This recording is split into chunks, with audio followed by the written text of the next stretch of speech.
Popcorn brain syndrome. Social media के युग में मानसिक स्वास्थ्य पर एक विश्लेषण प्रस्तुत करता हूँ। आज के डिजिटल युग में सोशल मीडिया हमारे जीवन का एक अभिन्न हिस्सा बन चुका है।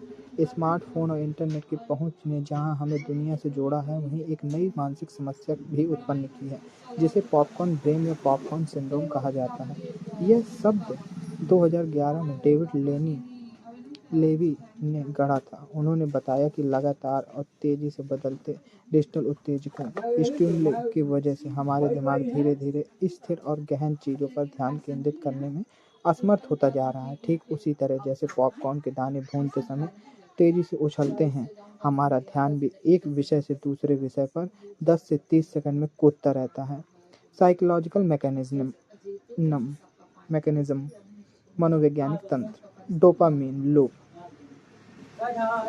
जब भी हम कोई नई नोटिफिकेशन देखते हैं या किसी पोस्ट पर लाइक मिलती है, तो हमारा मस्तिष्क डोपामीन हार्मोन्स रिलीज करता है, जो खुशी और पुरस्कार का एक एहसास दिलाता है। शोधकर्ता रैमसे और मॉन्टेज सन 2004 में बताया कि यह वेरिएबल रिवॉर्ड सिस्टम ठीक वैसे ही है जैसे जुए में होता है, अनिश्चित लेकिन रोमांचक। इस लूप की आदत पड़ने पर व्यक्ति ऑफलाइन कार्यों जैसे पुस्तक पढ़ना, लिखना या गहन सोचना इसमें रुचि खोने लगता है, क्योंकि ये कार्य तत्काल डोपामीन नहीं देते हैं। न्यूरोप्लास्टिसिटी और रीवायरिंग। हमारा मस्तिष्क एक बार बार की जाने वाली गतिविधियों में अनुसार खुद को बदलता या ढालता है। जब हम बार बार स्क्रॉलिंग, नोटिफिकेशन चेक करना और मल्टीटास्किंग करते हैं, तो मस्तिष्क इसी पैटर्न के अनुसार ढल जाता है। इससे प्रीफ्रंटल कॉर्टेक्स जो निर्णय लेने और एकाग्रता के लिए जिम्मेदार है, कमजोर होने लगता है। माइक्रोसॉफ्ट की 2015 की एक रिपोर्ट के अनुसार स्मार्टफोन युग में युवाओं का ध्यान अवधि अटेंशन स्पैम 12 सेकंड से घटकर 8.25 सेकंड रह गया है। यह एक सुनहरी मछली की औसत ध्यान अवधि से भी कम है। लक्षण सिंड्रोम के लक्षण सिम्टम्स। पॉपकॉर्न ब्रेन के प्रमुख लक्षण इस प्रकार हैं। किसी भी कार्य में 10 मिनट से अधिक ध्यान न लगा पाना, फ़ोन या सोशल मीडिया से दूर होने पर बेचैनी और चिंता महसूस करना, बहुत सारी जानकारी एक साथ लेना लेकिन कुछ भी याद न रखना, बार बार विषय बदलते रहना और एकाग्रता न बन पाना, रात को सोते समय भी मन में विचारों की दौड़ जारी रहना। मनोवैज्ञानिक प्रभाव। Psychological impact. चिंता और FOMO fear of missing out. लगातार फ़ोन चेक करने की आदत से मन शांत नहीं रह पाता है। यदि कुछ समय के लिए फ़ोन ना देखा जाए तो फोमो यानी कुछ छूट जाने का डर उत्पन्न होता है।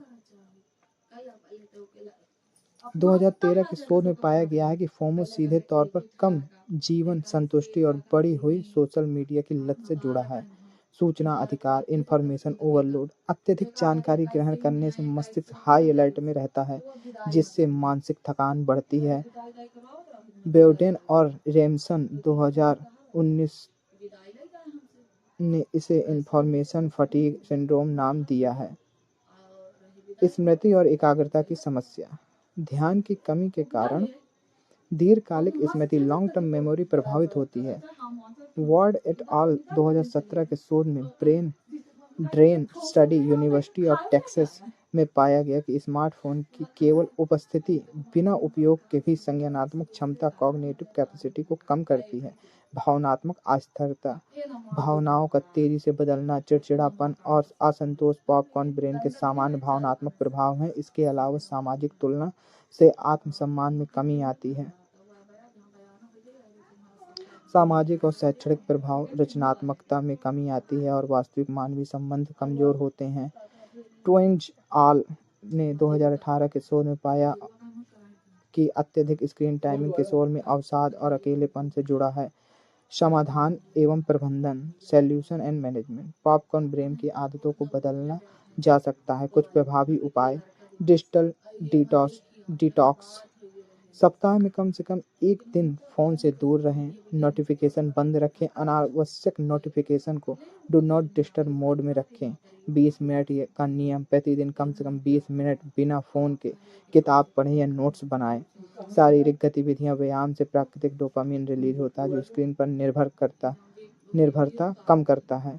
माइंडफुलनेस, ध्यान, मेडिटेशन और गहरी सांसें की तकनीकें प्रीफ्रंटल कॉर्टेक्स को मजबूत करती हैं। वास्तविक सामाजिक संपर्क, घर और आसपास के लोगों के अपने आमने-सामने बात करें। निष्कर्ष, पॉपकॉर्न सिंड्रोम, ब्रेन सिंड्रोम कोई बीमारी नहीं है, यह एक आदत है जो हमारे दिमाग में डिजिटली वातावरण के अनुकूल बनाई है और इस जैसे यह आदत बनी है वैसे ही इसे बदला भी जा सकता है। दिन में केवल आधे से 1 घंटे की डिजिटल दूरी, असली दुनिया से जुड़ाव और सचेत जीवन शैली अपनाकर हम अपने मस्तिष्क की क्षमता को फिर से मजबूत कर सकते हैं।